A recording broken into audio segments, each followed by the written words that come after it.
अनुच्छेद 370 पर supreme court के निर्णय की प्रतीक्षा केवल जम्मू कश्मीर को नहीं बल्कि पूरे देश को है। इस फैसले पर दुनिया की निगाहें भी लगी होंगी।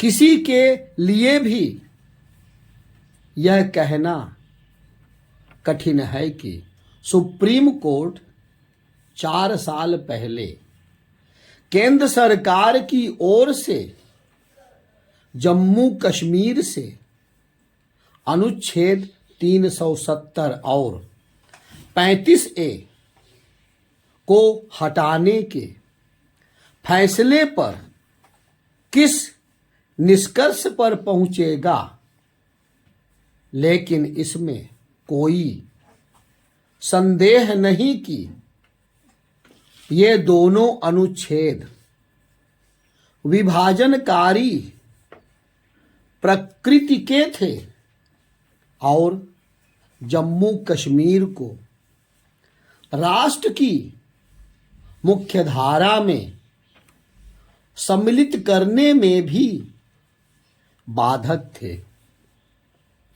अनुच्छेद 370 के कारण ही जम्मू कश्मीर के एक वर्ग में यह भावना पनपी कि भारत में इस राज्य की एक अलग एवं विशिष्ट स्थिति है।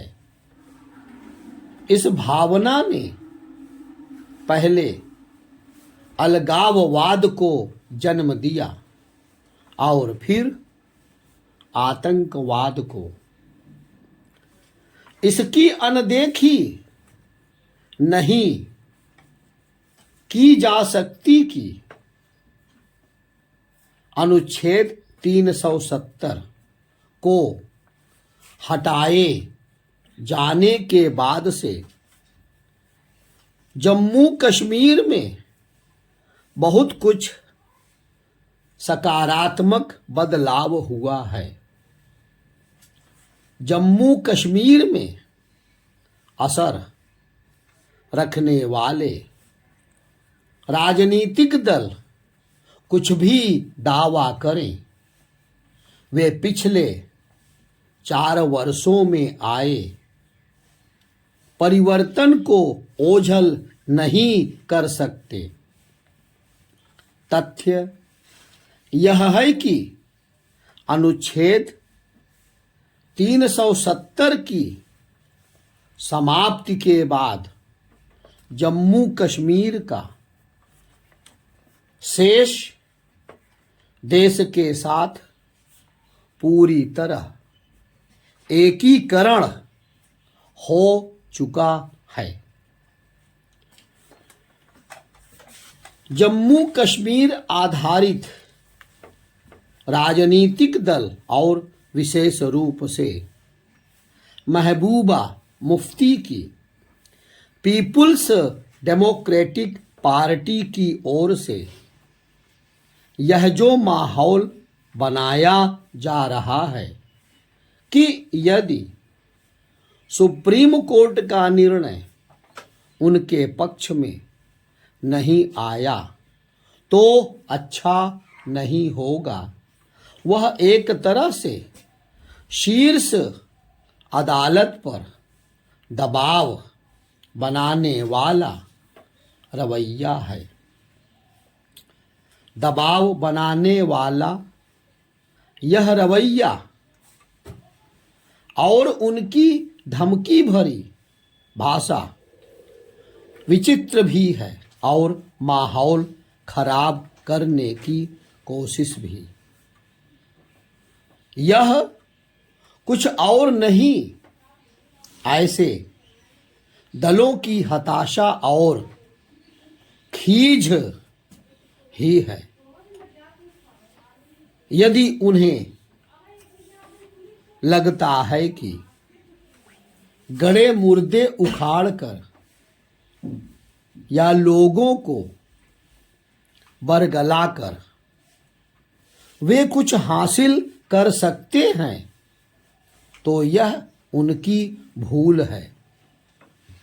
ऐसे ही रवैये का परिचय तब भी दिया जाता था जब कभी भाजपा की ओर से यह कहा जाता था कि अवसर आने पर वह संविधान के इस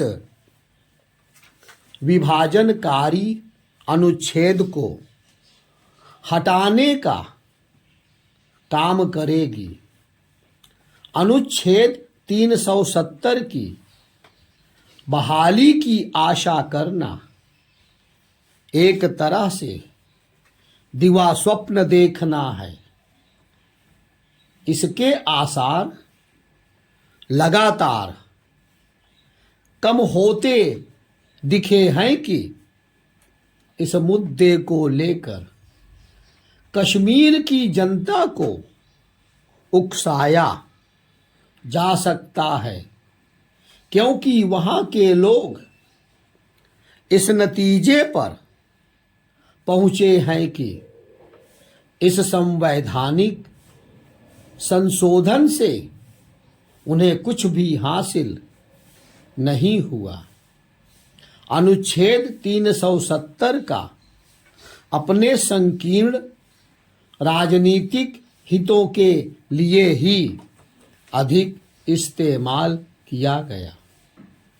जो लोग भी यह समझाने की कोशिश कर रहे हैं कि यही अनुच्छेद जम्मू कश्मीर को देश से जोड़ने की एक महत्वपूर्ण कड़ी था, वे इसकी जानबूझकर अनदेखी कर रहे हैं कि यह एक अस्थायी प्राविधान था। अस्थायी प्राविधान को स्थायी बनाए रखा जाए, इसका कहीं कोई औचित्य नहीं।